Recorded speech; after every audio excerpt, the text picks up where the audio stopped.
My dear younger brother pulls out my photo and says to the 4 women chasing him, "Whoever can make him obsessed with her first, I'll accept her confession."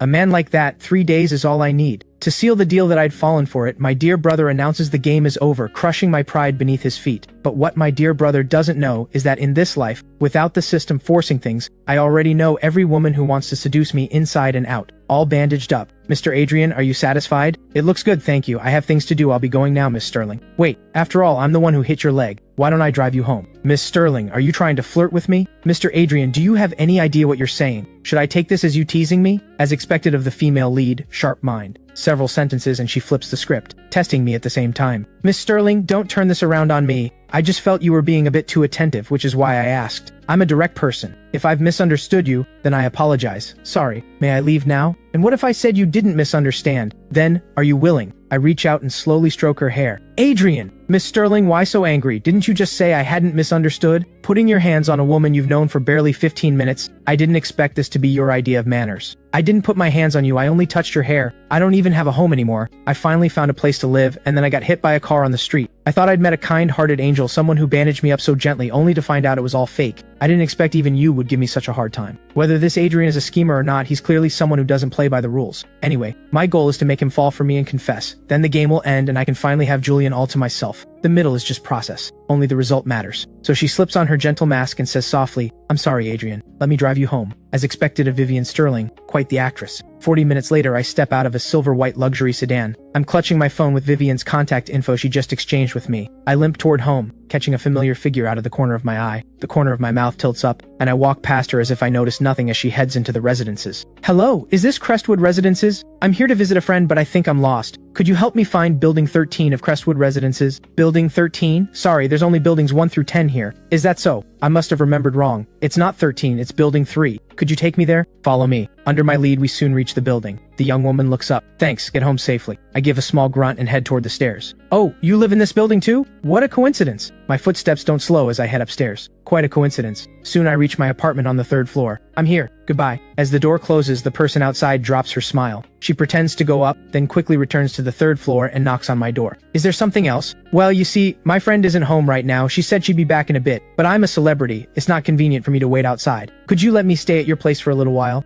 "A celebrity? What's your name?" "Chloe Bennett." "Never heard of her." Chloe is shocked. "What? How is this possible? Not recognizing a major star like me is one thing, after all. Who'd expect to run into me in person? But I literally said my name, and Adrian acts like some country bumpkin who's never heard of me. Is this guy even from this country? He used to be a wealthy young master at least, just like Julian said. Low IQ, just a useless pleasure seeker. For Julian's sake, the moment I finish my schedule, I rush straight over to intercept Adrian. As long as I win this game, I get a solo trip with Julian, so I have to take down Adrian before the other 3 do. Chloe's eyes flicker, and her gaze on me glints with the confidence of a sure victory, as if winning me over only takes a snap of her fingers. As expected of a pampered heiress, not a single one of them takes me seriously. I mock myself inwardly. "Come in." I step aside and let her into the apartment. After Chloe walks in, she glances around, every detail of the place visible in a single look. In all her life, this is her first time entering such a small home. Watching her in secret, I don't miss the slightest shift in her expression. She's the youngest child of the Bennett family, one of the capital's elite families, pampered since birth. She loves music and entered the entertainment industry before even finishing college. The family business is run by her older sister, so she doesn't have to lift a finger.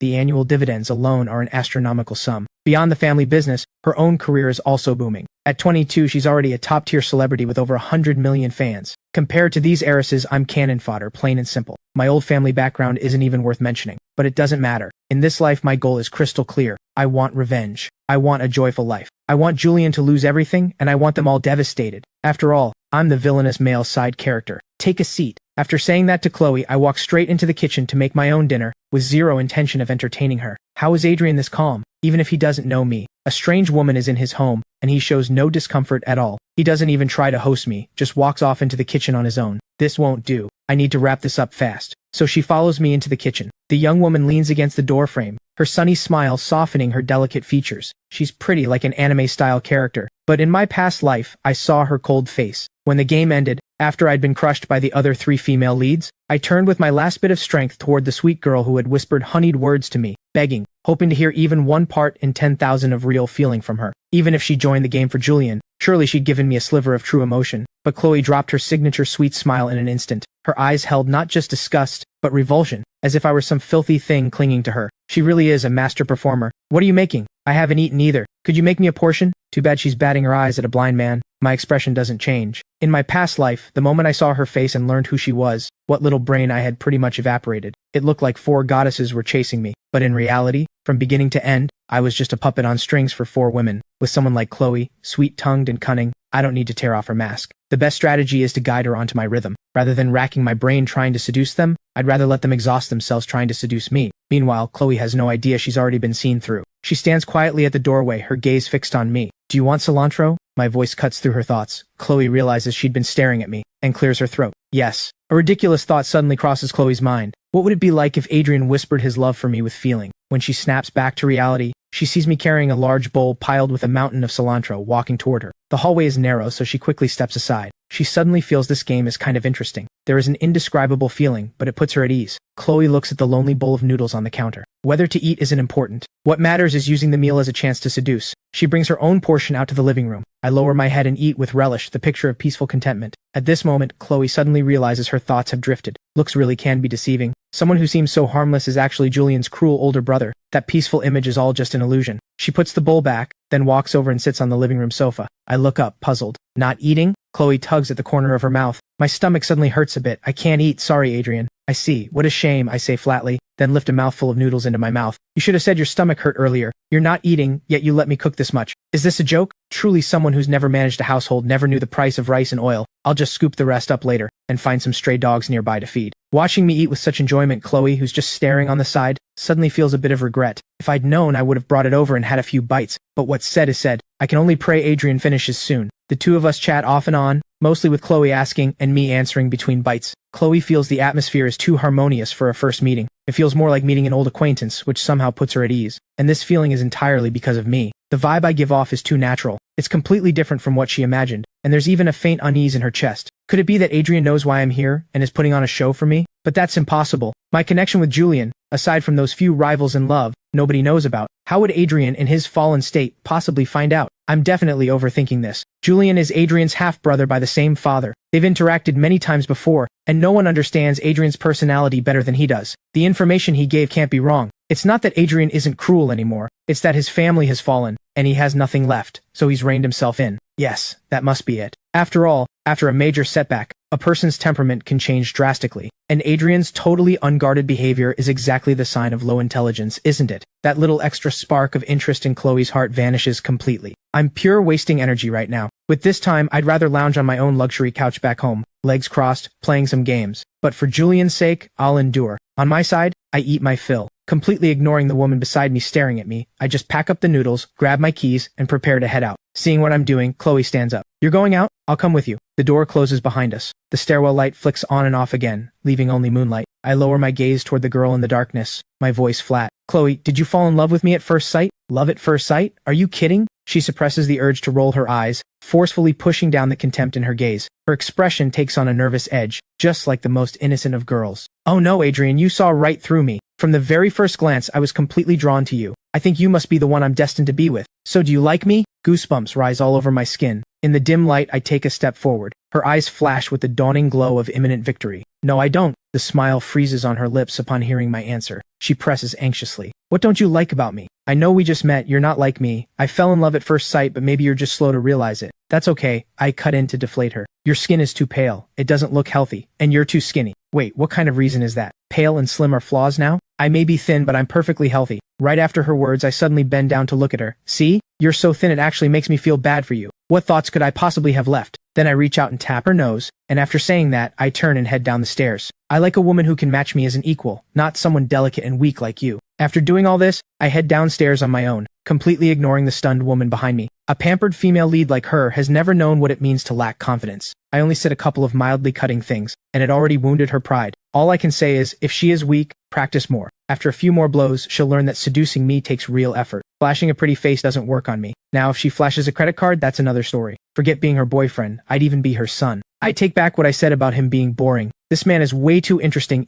enough to make me want to choke him myself. The thing I take the most pride in actually became a flaw in his eyes, truly ungrateful. He really is an emotionally stunted fool. The more Chloe thinks about it, the angrier she gets. And seeing how I don't care at all, she gets even angrier. So she chases after me and grabs my arm. What a princess attitude, trying to fight me? She is still too green. I shake her hand off. Speak up if you've got something to say. A red mark instantly appears on Chloe's pale hand. She lifts her watery eyes. Do you hate me that much, Adrian? I just wanted to talk to you. Why are you treating me this way? What trick is she pulling now, playing the victim? Seems I really did underestimate her. This is interesting. I'm really sorry, did I hurt you? Let me rub it for you. Just as I'm about to touch her, Chloe slaps my hand away. I don't need your fake concern. Seeing me like this makes you happy, doesn't it? I really do hate you the most. You can't even compare to one of Julian's fingers. The moment those words leave her mouth, Chloe's heart jolts. Crap, I just blurted out the truth. I'm done. I'm finished. She lifts her head, ready to explain, only to find me looking at her with no expression. Adrian, I didn't mean it that way. You just slapped my hand and it hurt. I was only a little upset. Hate me? What gives any of you the right to hate me? What a self-important bunch. I ignore her and just keep walking on my own. Seeing me leave, Chloe gets a bit anxious and quickly jogs to catch up with me.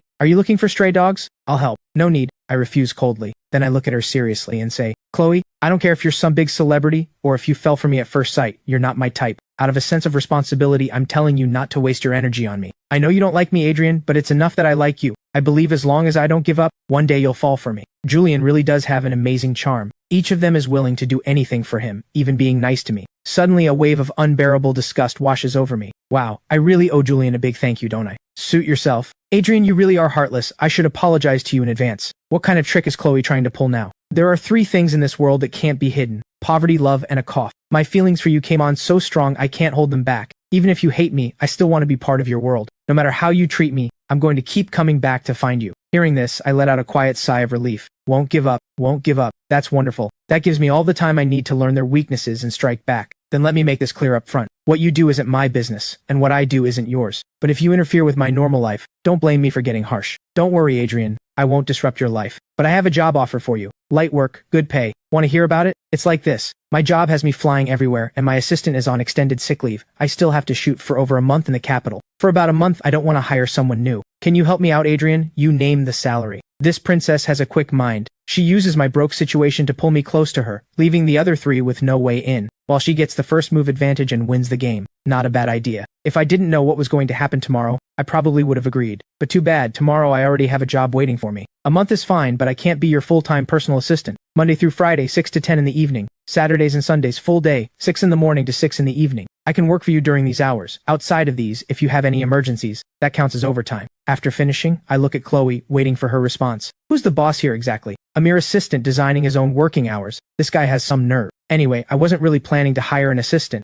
I'm just paying for time to seduce him. With his schedule so packed, I can't keep waiting around like I did today. No problem. You name the salary. Chloe has already braced herself for me to ask for a sky-high price. A man like Adrian would never pass up such a legitimate chance to make money. He used to be a wealthy young master after all. This kind of money is nothing to me. Just a little from my fingertips is enough for him to live like he used to. To her surprise, I shake my head and say seriously, of course I'd like as much as possible. Who has a problem with money? But asking too much or too little is hard to judge. You're the client. The salary and overtime should be your call. Chloe's lips curl. She finds that while I'm infuriating, I have one virtue, honesty. I say the things that offend her without holding back, but when it comes to money, I lay it all out without hesitation. She thinks for a moment. Since you trust me so much, Adrian, I naturally won't disappoint you. Based on my month-plus shooting schedule as the work period, with the hours you proposed, the total salary will be $200,000. For emergencies outside those hours, overtime pay depends on the situation, starting at a minimum of $10,000 per instance. How does that sound, Adrian? This kind of pay, with such light hours, truly is easy money. What more could I ask for?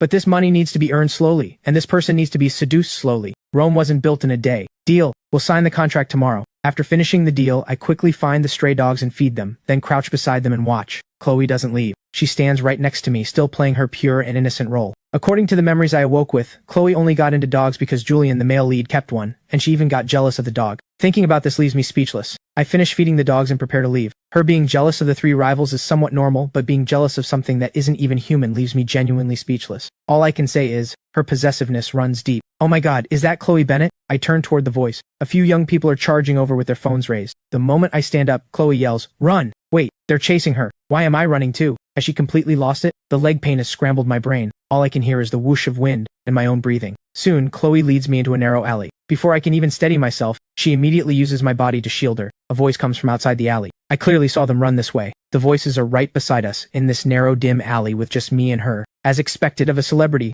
her physical condition is great. She's been running this long, and she's neither flushed nor breathless, not even panting. But for me, this is killing me. The sky is falling for someone who doesn't normally exercise. Damn it. Once I catch my breath, I'm going to settle the score with her. Suddenly a soft hand covers my mouth. What are you doing? What are you doing? You're breathing so loudly. What if they hear you outside? What does that have to do with me? If they hear, they hear. They're looking for her, not me. I'm just an innocent bystander. Actually, I really hate them. I even find them disgusting. It wasn't until Julian appeared that my still heart began to ripple. He's different from all the other men. There are just too many rivals around Julian, and I can't find a chance to be alone with the one I love. Luckily, this game came along, and I'm not letting this once-in-a-lifetime chance slip. The voices outside the alley fade into the distance, and Chloe's hand over my mouth slowly relaxes. People online say Chloe Bennett is a sweet goddess. The description really does fit. Suddenly, the pain in my calf snaps me back. No need to check, I know the wound has reopened. Chloe, I've sacrificed so much, a little interest isn't too much to ask, right? I'm a bit curious. If I suddenly hugged her, how would she react? Chloe senses my movement and freezes completely. By the time she comes to her senses, she's already been wrapped in this embrace for a while.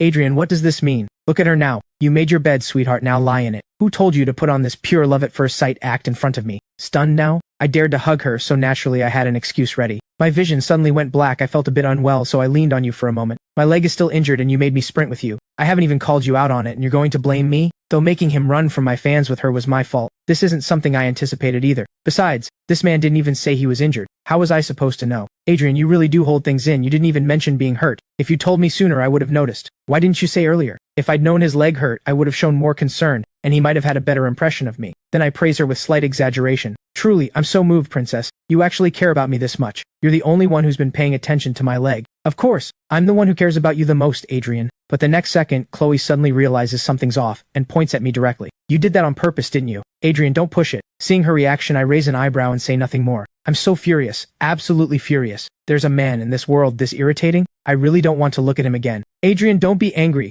I just have a quick temper. Seeing you hurt made me feel bad. I give a perfunctory nod and say nothing more. How does Adrian do it? He doesn't like me, doesn't dislike me, but tolerates my closeness. Thinking this, Chloe gets even angrier and plans to throw a few more barbs at me, only to find that the eyes I'm looking at her with already carry a hint of impatience. Adrian, I really know I was wrong. I was wrong. Give me another chance. When people lie, they like to emphasize to make it more convincing. I don't believe a single punctuation mark from her right now. Seeing me ignore her and keep walking, Chloe gets annoyed too, and stops in a sulky stride. She stamps her foot in anger. Why do I get the strange sense that Adrian has a loneliness about him, as if he's already drifted outside the whole world? He really is getting more and more interesting. Thinking this, she immediately picks up her pace and catches up to me, grabbing my sleeve, with half of each of our faces cast in shadow, blurring our features. Suddenly, Chloe urgently pulls at my sleeve, her eyes faintly red around the rims, her tone carrying a barely noticeable panic. The way she throws herself at me leaves me a bit stunned. What is she trying to pull now? I'm honestly tired. I don't want to keep playing this boring game with her today. It's no fun at all. I'm not leaving. You let go first. Wait, what am I doing? I actually threw myself at him on my own. Damn it. But why don't I want to let go even a little? Chloe, what are you doing? You don't want me to go home. Just say you want me to keep you company a bit longer. Maybe I'd even agree. Chloe can't face my teasing, so she lets go and runs off. I watch her figure disappear into the distance, baffled. Though I have no idea what's gotten into her this time, this works for me. I can finally go home and rest properly. Ugh, today was so exhausting. Dealing with her really is a workout. Meanwhile, the fleeing Chloe gets into her sports car, calms her emotions, and pulls her phone out of her bag. Chloe, didn't you say you were meeting Adrian today? Did you see him? Did he put his hands on you? Just like I warned you about. You have to protect yourself, Chloe. Even though I set the rules of the game, and for fairness' sake, I shouldn't be messaging you, I'm really worried about you. Chloe, I had no choice. Adrian always picks fights with me, but he's still my half-brother by the same father. I can't bring myself to hurt him, so I had to ask all of you to help me this way. I've put you through so much, Chloe. When the game is over, I'll make it up to you. I saw him. He's nothing like what you described, Julian. Adrian shows no interest in me at all. He's actually been pushing me away the whole time. And yes, I do feel put upon, but there are so many other emotions too. I'm honestly in a mess right now. Normally, Chloe would be thrilled to see this many messages from Julian, ready to chat with him endlessly. But this time, she replies with only a few short lines. Got it, I'll be careful. Meanwhile, on my end, I sleep straight through till dawn. The first thing I do when I open my eyes is reach for my phone from under the covers. There's a message Chloe sent late last night asking me to sign the contract around 7 this evening. I glance at it and reply, got it. Hello, is this Mr. Adrian? Hello, I'm from Hartford Group HR. Congratulations, you've passed our first round of qualification review. Please report to the HR department at 2 o'clock this afternoon for an interview. I see, thank you, I reply politely. The call ends and the doorbell rings. I grab my freshly delivered takeout and start eating. The woman I'm about to face this afternoon is Mia Carter, the president of Hartford Group. As any standard CEO would, she has a childhood best friend who's a doctor, Vivian Sterling. Despite their wildly different personalities, the two are the closest of friends, and only start having conflicts after meeting Lily Morgan. But that's later in the plot. If I remember correctly, the four of them are currently in a delicate state of mutual balance regarding the male lead, and I'm the fuse that breaks that balance. The ending after I die, of course, a happy one for them. I calmly observe everything in front of me. That bastard has it good. Since he wants to take me down, I'll do everything in my power to ruin his plans. As for whether those 4 women will play along with me, I'll do my part and leave the rest to fate. Besides, in this seduction game, who's really playing whom isn't decided yet. I should seize this period while they're trying to seduce me, and save up some retirement money in advance. At 2 in the afternoon, I walk into Hartford Group's lobby in a sharp business suit. Next, Adrian. I take a deep breath and step in. The conference room's air conditioning is cranked up high. Just sitting there, the woman radiates dominance. Mia Carter, we meet again. Based on what I know about her, even if I bombed this interview completely, I'd still get hired. Because in her eyes, I'm not someone unimportant. She just wants to keep me close in her company to claim Julian's reward. I have no energy to comment on these maneuvers. The woman in the middle taps my resume with her gold-trimmed pen. She looks up. Mr. Adrian, you graduated from Columbia University? Yes, Miss Carter, I graduated from there. Columbia Business School has strict admission standards. Please explain your degree fit and core strengths. I anticipated she'd ask this. To showcase my supposed lack of effort, I'd earned my diploma entirely through online courses. This time, I came prepared, and I won't make the same mistake as in my past life. Would you like me to pull up the student portal backend for you?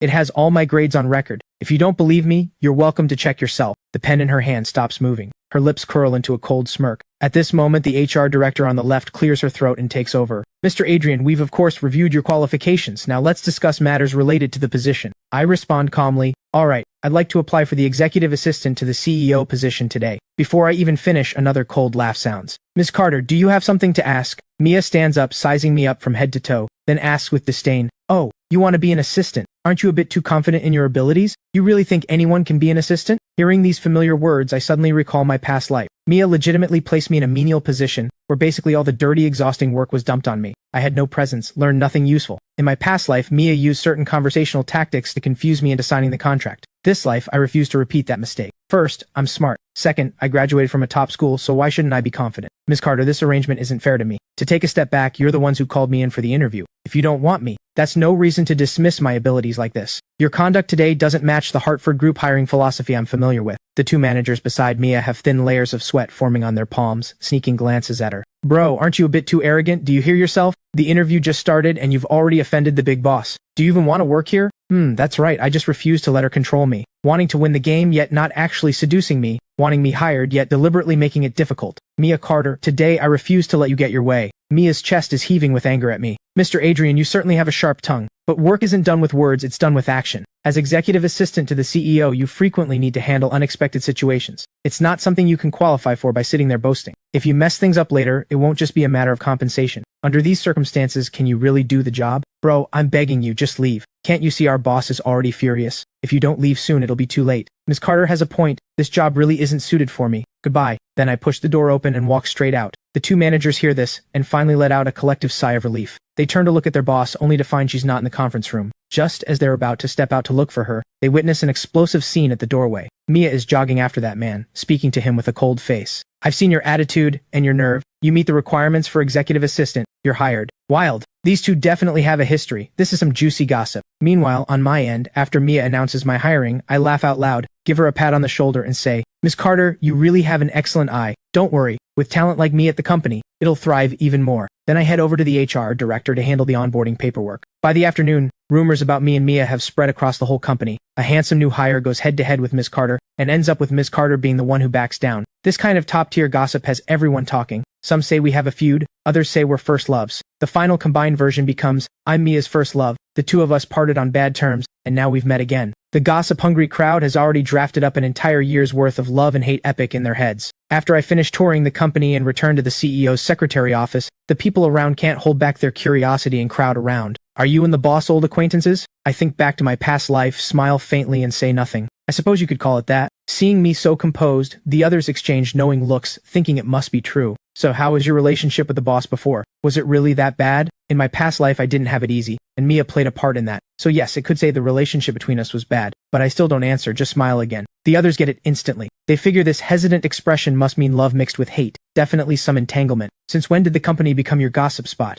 Have you finished your work? Owen Foster walks over slowly, sizing me up from head to toe, a flash of contempt in his eyes. Then he says to me with a haughty tone, Secretary Adrian, Miss Carter wants you to bring her coffee. I put down my work and ask, does Miss Carter have any specific requirements? Miss Carter wants pour over, water temperature 88 degrees, pour time precise to the second. Hurry up. If Miss Carter gets angry, you'll be the one to answer for it. I can only agree. Just as I'm about to leave, a sound suddenly comes from the doorway. A woman in a gray suit speaks up. She stands at the door with a small laugh. Oh, and bullying the newcomer again? I've got some tea a client sent. Want some? No thanks. Director Walker, you can keep it. I don't want it. He turns to leave, then seems to remember something and says to me, the department has a welcome party tomorrow night. You must attend. No taking time off. Then he saunters away. Adrian, don't take it to heart. Mr. Foster cares much about Miss Carter, the whole company knows. So it's normal for him not to like you. I look at this woman. If I remember correctly, she's Lena Walker, the marketing director, and in the plot, she's the girlfriend of Julian's friend. In my past life, we didn't really interact at the company, and I don't really know her. But based on the current plot, very soon Julian's good friend Aaron will be transferred to HK headquarters as the advertising director.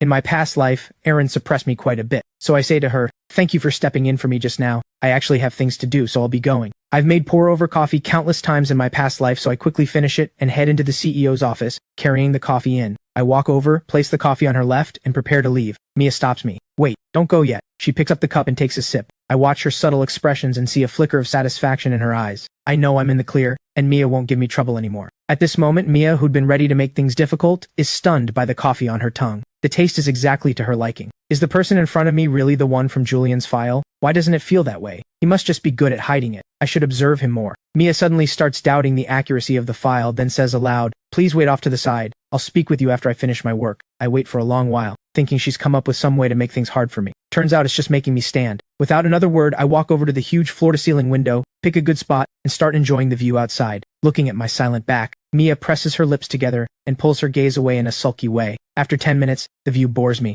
I'm starting to feel tired. Out of boredom, I cast a curious glance toward the woman. From my angle, I can just see her refined profile. Once my senses return, I ask, may I sit down? I'm a bit tired. Hearing this, Mia pauses her hand briefly and says, whatever, just don't disturb my work. There's a small partition space not far away. That's Mia's lounge, which I obviously can't go into. The huge office only has the big sofa, which looks very comfortable. I might as well sit there. So I walk over, randomly pull a book from the shelf, then lounge lazily on the sofa and let out a satisfied sigh. Minute by minute, time passes. Mia finds it harder and harder to focus, my figure always in the corner of her eye. She glances over curiously and sees me lounging as freely as if I were in my own living room. Tired from reading, I've even closed my eyes. She is annoying. I called him in to let him sleep? This is outrageous, absolutely outrageous. Does he have any respect for me? Mia puts down her pen. The gold-trimmed body strikes the desktop with a crisp sound, especially loud in the spacious office. Good, very good. Adrian really is the first person in history bold enough to act this freely in front of me. In my past life, Mia used the assistant position to control me, making things difficult and exploiting me at every turn.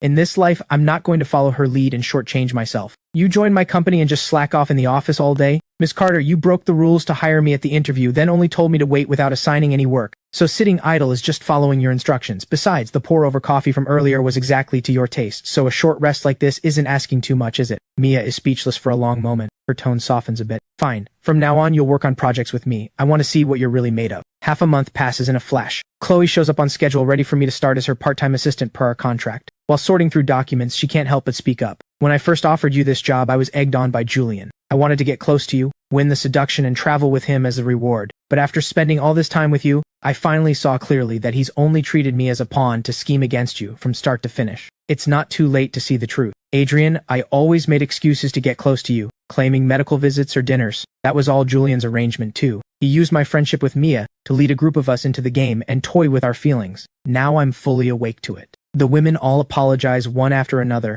all saying they were deceived by Julian into joining the game. Julian, enraged, storms into the company and sneers at me. Since none of you will help me, then I'll destroy the project and make your life miserable. I look up and reply calmly, suit yourself, bring it on. At the project launch event, before Julian can even open his mouth, someone hands him the documents on my behalf. The hard evidence of his wrongdoing is laid out at the front of the room. Julian can't stay any longer and bolts for the door. Afterward, he comes to my door looking utterly disheveled, bringing the women with him. Adrian, it was my narrow-mindedness. I designed this absurd seduction game and hurt you. I've already accepted the punishment, and all the businesses under my name have been overhauled. Adrian, I'm really sorry. I deliberately tested and schemed against you. I sincerely apologize. From now on, I'll focus on my acting career and won't rely on shady means for resources anymore. Adrian, I once trusted Julian's one-sided story and targeted you every turn. I'm putting up company equity, offering a high salary to keep you employed long-term at the group. Adrian, putting on a gentle act and testing you step by step was my fault. From now on, I'll focus on practicing medicine, visiting remote areas for charity clinics to make up for my mistakes. Now that everyone has acknowledged their wrongs and repented,